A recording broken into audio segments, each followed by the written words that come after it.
Padre Pio desabafa. Sinto minha alma despedaçar-se de dor. Olá, amigos e amigas da Associação Regina Fide. Meu nome é Odair Gutierrez e esse é o programa Padre Pio.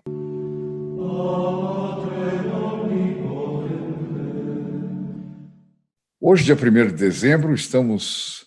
Bom, já começamos o Advento, mas estamos em pleno Advento. O Advento começou no domingo, anteontem, né? Foi o primeiro domingo de Advento e é uma ocasião muito importante para que nós nos unamos ao Padre Pio, que media cada dia que faltava para o Natal. De tal forma, ele dava importância para isso. Antes de mais nada, vamos desligar tudo aqui para que ninguém me perturbe. Pronto. Quero falar só com vocês aqui. Então, é uma data importante. Nós vamos fazer aqui juntos a novena do Natal, né, que é muito importante que nós também façamos. E eu lembro que o Advento era a data predileta do Padre Pio, né? Bom, mas vocês viram também que no Advento o padre muda as cores do paramento para o paramento roxo, porque também é uma época de penitência, de preparação para a vinda do nosso Senhor Jesus Cristo, né?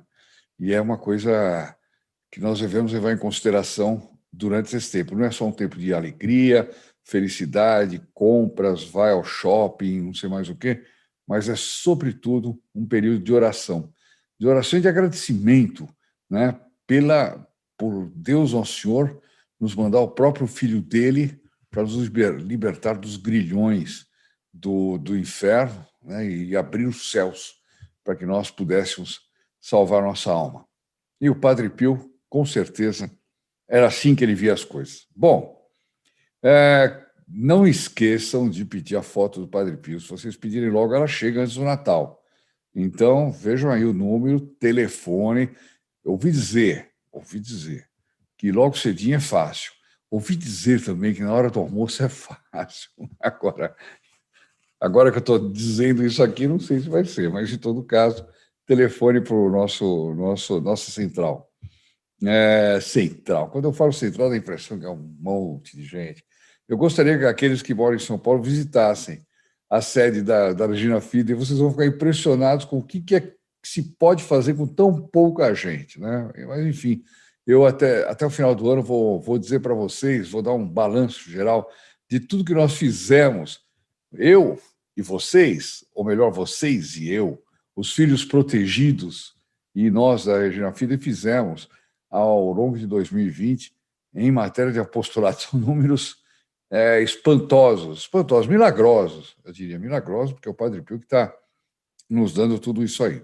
Mas hoje, queria chamar também a atenção, vocês viram que no domingo nós atingimos os 400 mil, eu ia falar disso ontem, mas enfim, me escapou, os 400 mil inscritos, agora já está mais até, né? Então, eu lancei um desafio meio louco ali, que a gente conseguir 100 mil inscritos até dia 25 é um pouco difícil. Foi um erro de cálculo que eu fiz. Mas, de repente, eu falei sem querer e o Padre Pio vai nos dar. Milagres continuam acontecendo, como nós vamos ver hoje à tarde, nos nossos testemunhais, que são fantásticos, né? Bom, teve muita discussão na semana, acho que foi na sexta ou na quinta, de um vídeo que eu gravei falando sobre a questão do terço do Padre Pio. O terço do Padre Pio, aí muita gente não ouviu o vídeo inteiro, então não entendeu, né? Não entendeu porque não ouviu, porque foi tudo muito bem explicado, muito bem explicado. Não vou explicar de novo agora, não, porque o vídeo está lá e as pessoas podem ouvir. O que eu quis dizer é, assim como existe o terço da Divina Misericórdia, bom, o próprio terço do Rosário e tudo mais, não havia um terço específico para o Santo Padre Pio. E que, quando eu consultei em São Giovanni Rotondo, o superior me disse, não existe nada assim, nada aprovado pela Igreja. As pessoas podem até fazer um texto e rezar, será de bom espírito, mas não será um terço oficial da igreja, aprovado pela igreja, etc., do Padre Pio. Aí todo mundo diz, mas eu tenho um terço do Padre Pio. Calma. O pessoal confundiu ter o terço com a medalhinha, né? O terço com a medalhinha que eu tenho aqui, por exemplo, o meu aqui, esta medalhinha aqui, né? A gente pode colocar no lugar dela, aqui eu tenho a medalha milagrosa Nossa Senhora das Graças, eu posso colocar no lugar dela uma foto do Padre Pio. Isso sim, isso não é o terço do Padre Pio, mas é o terço normal, né? Que é rezado, os mistérios gozosos, dolorosos, gloriosos, etc., num terço normal que tenha a foto do Padre Pio, certo? Esse não é um terço, portanto, do Padre Pio. O terço do Padre Pio seria se houvesse um texto próprio para se rezar utilizando o mesmo terço, como tem, por exemplo, o terço da Divina Misericórdia. Está claro? Mas aí teve gente que perguntou, mas como? Eu tenho terço, se eu pensei que valia, eu pensei que... Calma. Se você tem um terço, que tem o Padre Pio aqui na medalhinha, que é uma das ideias que nós temos aí de projeto, o que acontece? Você tem que rezar o texto normal, como o Padre Pio rezaria. Né? E foi o que me disse o superior de São Giovanni Rotondo. Ele disse, o Padre Pio jamais gostaria de ter um terço dele, por causa da devoção que ele tem ao Santo Rosário. Eu espero que isso tenha ficado claro, que não dê tanta discussão, etc, etc. Não sou contra que alguém crie um terço do Padre Pio. Eu só não vou divulgar se não for uma coisa aprovada pela Igreja, pela Santa Igreja, tá claro? E eu vejo que na internet tem muita coisa assim. O pessoal usa títulos assim, tipo Terço do Padre Pio, Oração Poderosa do Padre Pio, Oração de Milagres do Padre Pio, enfim, um pouco para criar aquela expectativa, todo mundo vai lá, assiste, etc., e sai com uma ideia completamente errada, quando, na verdade, o que o Padre Pio recomendava era lá, ó, devoção à Nossa Senhora, muita devoção à Nossa Senhora e a recitação do Santo Rosário, tá claro? Portanto, quem criou algum terço e reze é válido como bom espírito, é uma devoção que ele adquiriu, mas não é válido como rosário, tá claro? Pronto. Acho que está claro. Se alguém chegou até aqui e ouviu, fica claro. Mas se não ouviu as primeiras palavras e já começa a escrever no comentário, não, aí não fica claro. Né? Então é isso. Tanto que me obrigou a, no comentário daquele vídeo, colocar uma explicação, etc, etc, etc. O que me deixa muito triste, porque nós temos coisas maravilhosas a respeito do Padre Pio e eu percebi que muita gente não vai até o fim, não assiste o vídeo. É uma pena, perde o principal.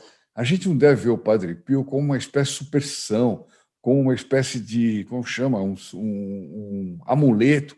Eu tenho o Padre Pio me ajuda. Não, nós temos que ver a coisa seriamente, conhecer o Padre Pio cada vez mais, para poder amá-lo cada vez mais. E quem assiste só um comecinho do vídeo não fica sabendo disso. Está claro?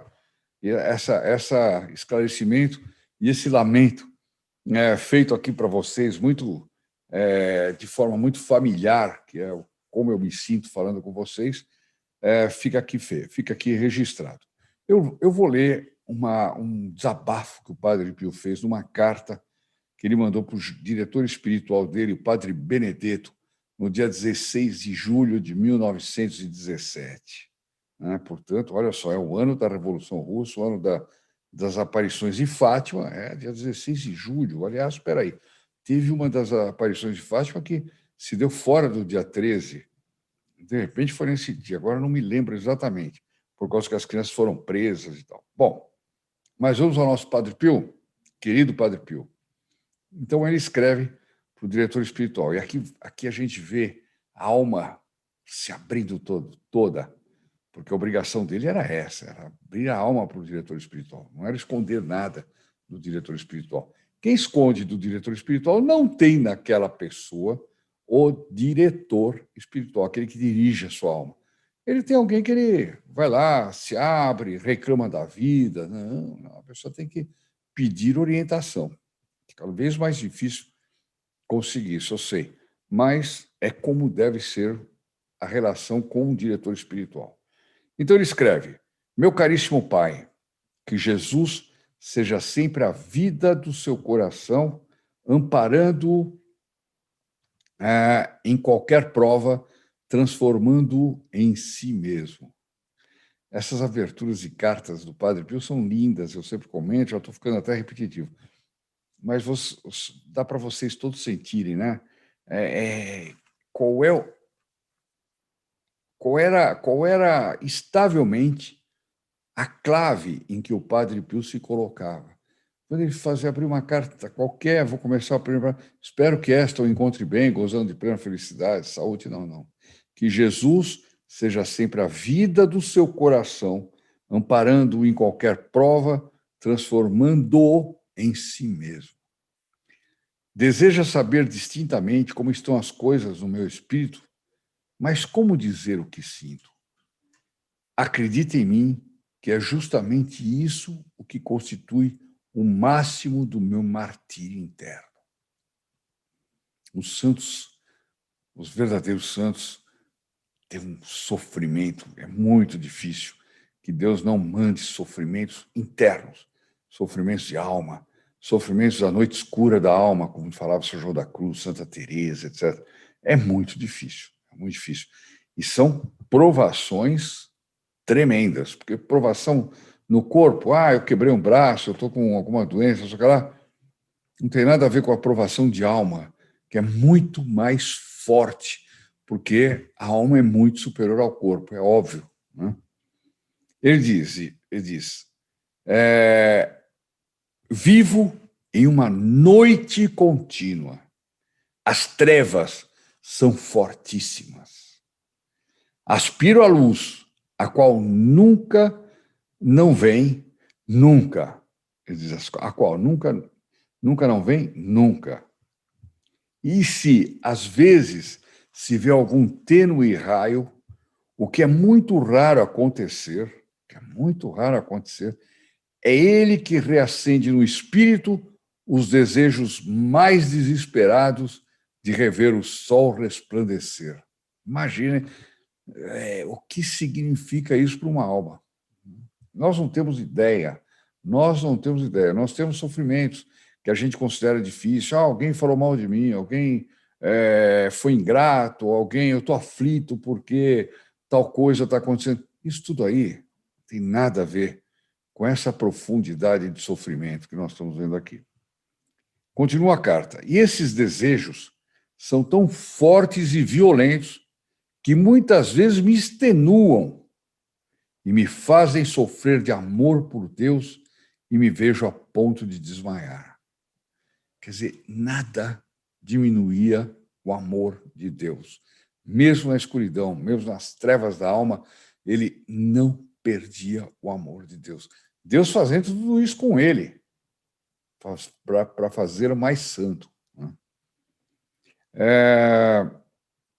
Tudo isso eu sinto sem querer e sem fazer nenhum esforço para obtê-lo. Muitas vezes, isso tudo acontece quando não estou em oração ou quando estou ocupado em atividades corriqueiras. Quer dizer, sofrimento de viver nessa situação. Eu não gostaria de sentir essas coisas, pois percebo que, quando são muito violentas, também o físico se ressente e tenho muito medo de que isso não seja obra para mim. Quer dizer, no fundo vinha uma tentação, será que eu fui suscitado para essa obra tão gigantesca, para essa tal grandeza que Deus está me chamando? Olha só, isso era motivo de provação. Isso não é para mim. Eu não estou à altura. Padre Pio dizendo isso. Parece que morro a cada instante. E gostaria de morrer para não sentir o peso da mão de Deus, a qual gravita sobre o meu espírito. O que é isso? Como devo comportar-me para sair desse estado deplorável? É Deus que opera em mim ou é outro que age em mim? Ou seja, toda hora fazendo um exame de consciência. É Deus que causa isso ou é o demônio? É tremendo. Né? Vários santos viam aparições do nosso Senhor Jesus Cristo, Nossa Senhora, ficavam com medo que fosse um embuste do demônio, alguma coisa era um demônio, né? Isso acontecia com os santos. Por isso que a gente tem que ser muito, muito prudente. Fale claro, diz o padre Benedetto, como sempre, e faça-me saber o que acontece. Quer dizer, se for uma obra do demônio, me diga. Eu preciso rezar, preciso fazer sacrifício, etc. Tal. Mas se for uma obra de Deus, eu também preciso saber, porque Deus está me pedindo uma coisa aparentemente impossível de realizar. Depois a gente viu que não era nada impossível, porque ele realizou tudo, 100%, até o último suspiro. Após, ele continua, após certos momentos em que sou tomado por violentas tentações contra a fé. Isso é o pior do sofrimento, ter uma tentação contra a fé. Tem gente que tem uma tentação contra a fé, joga a toalha, fala, não quero mais saber, estou revoltada porque Deus não me atendeu, estou revoltado porque tal coisa devia ser assim, não é? Isso é uma tentação contra a fé. Estou revoltado, vou mudar de religião. Olá lá. Aí já não é nem tentação, não é? É perversão, que é o contrário da conversão. Bom, estou certo de que a vontade não repousa aí, mas a fantasia é tão acesa e a tentação se apresenta em tão claras cores que na mente vagueia e apresenta o pecado como uma coisa não apenas indiferente, mas agradável. Aqui, então, a ação do demônio. Né? Para que levar essa vida dura? Para que sofrer tanto? Vai cometer um pecado. O pecado é delicioso, agradável. É assim que o demônio tenta. Se vocês analisarem todas as vezes que se cai em pecado, a gente é convencido, entre aspas, por um demônio que diz para nós tal pecado é bom, é agradável. O sujeito peca, entra numa depressão tremenda, numa frustração fenomenal, e isso pode levar anos. Pode levar anos. Portanto, quando a gente peca, tem que tratar de se confessar imediatamente, limpar a alma, porque nada mais exorcístico do que a própria confissão. Né? Isso quem diz é um padre exorcista, o padre famoso, padre Gabriele Amorth, que era o exorcista de Roma.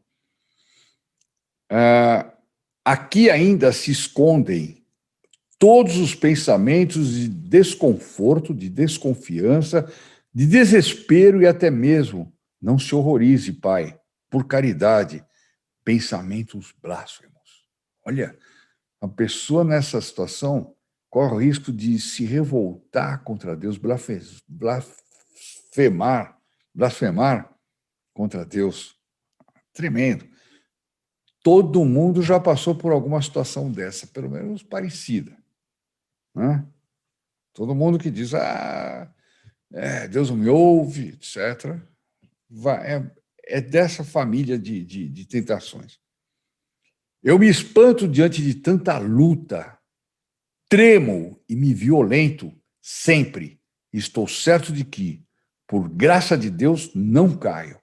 Quer dizer, ele não tinha dúvida se ele tinha cometido pecado ou não, ele sabia que não tinha cometido. Mas o demônio tornava a vida dele infernal. Né? E Deus permitia. Por que Deus permitia? Eu ia trazer hoje aqui para ler para vocês uma coisa maravilhosa que eu estou lendo do Santo Padre Anchieta, né? Mas vou ver se trago para amanhã. Por que Deus permite essas coisas? Por que Deus permite castigos? Por que Deus permite desastres tremendos, situações tremendas? Eu estou devendo essa para vocês. Bom, a tudo isso, acrescente ainda o fosco quadro da vida passada, em que não se vê nada além das próprias misérias e a própria ingratidão para com Deus. Então, a pessoa só lembra da vida passada, na hora da noite escura, né? Ela só lembra das ingratidões que ela teve com Deus, ela só lembra dos pecados, né? E isso é um obstáculo para virar a tortilha, como dizem os espanhóis, né? Mas dar a volta à tortilha. Quer dizer, a conversão, né?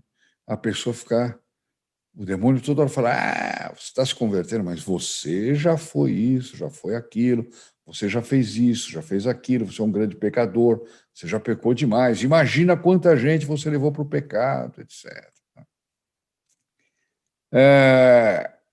Sinto em a minha alma despedaçar-se de dor e uma extrema confusão me invade inteiramente.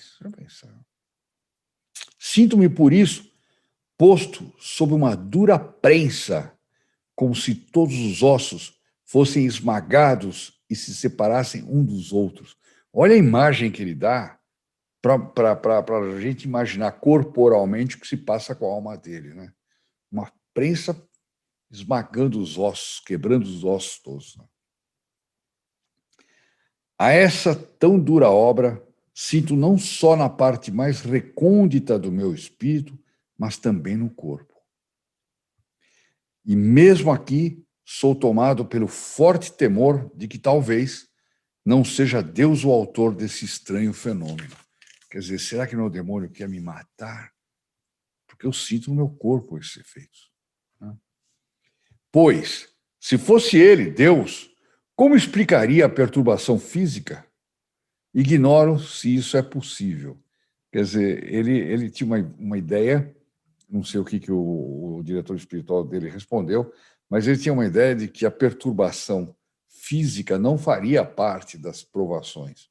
Né? Com Deus, seria só as perturbações espirituais internas. Né? A dúvida que tenho sempre é que me persegue. Portanto, é ignorar se isso agrada ou não a Deus. É essa a grande dúvida de um santo. Eu estou agradando a Deus no que eu estou fazendo? Eu estou fazendo o que é certo? Eu estou fazendo o que Deus está me pedindo? Ponham-se essa pergunta, porque todos nós temos que fazer essa pergunta para nós. Deus está me pedindo tal coisa, eu estou fazendo? Deus está me pedindo devoção ao Padre Pio, eu estou tendo. Deus está me mostrando, me desvelando o Padre Pio como um grande canal de graças e de salvação eterna. Eu estou dando importância para isso? Ele continua dizendo, é verdade que o Senhor me falou sobre isso muitas vezes, mas o que devo fazer se colocado nessa áspera prova, esqueço tudo, ou se lembro, não lembro nada de preciso e tudo é confusão. Ele não conseguia lembrar nem os conselhos do diretor espiritual. Terrível mesmo. Por caridade, tenha compaixão mais uma vez de colocá-lo por escrito. Quer dizer, ele pede para o diretor repetir os conselhos. Deus vai sempre engrandecendo aos olhos da minha mente e o vejo no céu da minha alma, que vai sendo envolta por uma densa nuvem. Sinto-o perto, Deus. No entanto, eu o vejo de longe. Meu Deus, que coisa estranha. Olha que coisa. É um brado que sai do fundo do coração dele, né? Sinto-o perto e, no entanto, o vejo de longe. Meu Deus, que coisa estranha. Que impressionante. A gente nem tem condições de imaginar o que isso significa. É importante nós lermos, né? É importante nós lermos. Isso aqui deixa também nossos probleminhas desse tamanho, né? Padre Pio. Não se esqueça, pai, de que o senhor tem um débito a saldar para com essa família religiosa, isto é, vir ficar aqui durante uma dezena de dias. Ele está convidando o padre Benedetto para ir para São Giovanni Rotondo. Faço votos para isso acontecer o mais breve possível. Quer dizer, ele tinha necessidade de se abrir com alguém. Né? Ele tinha necessidade de pedir uma direção espiritual. Padre Pio, isso é que é humildade. O Padre Pio, que tinha o dom do conselho, mas não tinha para ele. Né? O Padre Pio, que todo mundo que ia se confessar saía de lá, eles entortava a vida de todo mundo, como nós vimos num vídeo recente. Acertava a vida de todo mundo. Ele pede socorro para o diretor espiritual dele. Aí ele muda um pouco do assunto, ele diz, o jovem Réquia, seminarista capuchinho, filho de uma senhora terciária franciscana, tem apenas um par de sapatos, ainda em boas condições, mas são filhos únicos de uma viúva. Proceda-se, portanto, com a família a respeito de providenciar os sapatos de tecido. Quer dizer, colocou lá um final da carta dele, tratou da coisa mais importante, depois no final ele faz um despachinho assim, de uma coisa prática, que é os sapatos do jovem seminarista Capuchinho. Esses rapazes não veem a hora de partir para o noviciado. Quer dizer, esse rapaz estava louco para partir para o noviciário, mas ele tinha apenas um par de sapatos, embora ainda em boas condições, mas ele era filho de uma viúva, o padre Pio via, não vai ter condições de manter o rapaz, e ele não vê a hora de partir para o noviciado. Ele termina dizendo: beijo-lhe a mão e digo, Frei Pio Capuchinho. Eu acho essas cartas, nós já lemos várias cartas do Padre Pio, mas essas cartas são absolutamente fantásticas para nós enquanto vida espiritual, leitura espiritual, né? Eu acho que eu precisaria ter muito tempo. Outro dia eu pensei, nós precisaríamos ler coisas espirituais. O Padre Pio uma vez disse para uma mãe, para uma mulher que estava morrendo, fala para ela que ela tem pouco tempo de vida para parar de ver revistecas, lembra que ele dizia isso? E começar a ler a vida dos santos. Eu acho que nos falta, muitas vezes, leitura espiritual. Leitura espiritual, inclusive, agradável. Eu, por exemplo, agora estou lendo a vida de São José de Anchieta. É uma leitura maravilhosa. Eu posso estar cansado, atrasado na hora de dormir, sei lá o quê. Eu não aguento. Eu pego e depois tenho que fazer violência para apagar o abajur e dormir, porque eu sei que no dia seguinte eu tenho bastante coisa para fazer.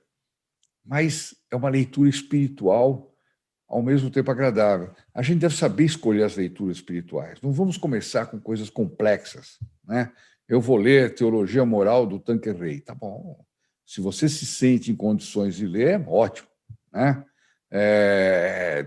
Leia, né? Mas comece lendo Vida de Santos, as vidas dos santos. E aí vocês vão ver uma coisa interessante, como todos eles são parecidos. Eu vejo, muitas vezes, quando estou lendo a vida do padre Anchieta, né, São José de Anchieta, eu vejo sofrimentos, eu falo, meu Deus do céu, outro Padre Pio. É o Padre Pio do Brasil, né, século XVI. É uma coisa impressionante, impressionante. E isso faz muito bem para a alma, para nós vermos os exemplos dos santos. Não ficarmos só num determinado santo, mas termos o hábito da leitura espiritual, da leitura da vida dos santos. Aqui no nosso canal, nós temos a leitura da vida do Padre Pio, que é tão maravilhosa que eu não arrisco mudar a linha do nosso canal. Podem ficar tranquilos, aqui nós vamos ler Padre Pio até o dia que o Padre Pio apareça aqui e me diga, chega, você já leu tudo. Eu acho que vai ser difícil isso acontecer. Meus amigos, eu me despeço, não se esqueçam da missa da próxima quinta-feira. Não se esqueçam, nós estamos em pleno advento. Não se esqueçam de inscrever-se no nosso canal. Vamos tentar aquela meta ousada até o final do ano? Vamos. Força-tarefa em ação. Não se esqueçam de... Quem não é inscrito ainda, 50% de quem está me assistindo agora não é inscrito ainda. Clique ali em inscrever-se, acionar o sininho, né? E aí você pode depois ligar para esse número aqui e pedir essa foto maravilhosa do Padre Pio. Fala, já estou inscrito no canal, agora eu quero a foto. Dá o seu endereço, nós mandamos por correio, você não paga nada, até porque essa foto já está benta. E nada do que é bento pode ser vendido, tá claro? Então, e além do mais, você pode depois incluir pessoas nas intenções da missa dessa próxima quinta-feira, simplesmente compartilhando o vídeo com eles. Quando você compartilha, eles já estão nas intenções do Padre na próxima quinta-feira. Vamos fazer isso especialmente nesse Natal, nesse Advento, né? Próximos do Natal. Vamos dar esse presente ao nosso Senhor Jesus Cristo para que Ele, da manjedoura, sinta todo o nosso amor e toda a nossa dedicação por Ele. Eu me despeço, então, deixando todos vocês com a Ave Maria, um por todos, todos por um, especialmente nessa época de Advento, e a bênção do Padre Pio, que essa daí não pode faltar. Eu fico sem ela, o meu dia não é o mesmo. Até a próxima, meus amigos, até mais tarde. Às 13 horas nós temos o programa Graças ao Padre Pio. Salve Maria! Ave Maria, cheia de graça, o Senhor é convosco. Bendita sois vós entre as mulheres, e bendito é o fruto do vosso ventre, Jesus. Santa Maria, Mãe de Deus, rogai por nós, pecadores, agora e na hora da nossa morte. Amém. In nome del Padre, del Figliolo e dello Spirito Santo, e così sia. Sia lodato Gesù e Maria, e buonanotte a tutti.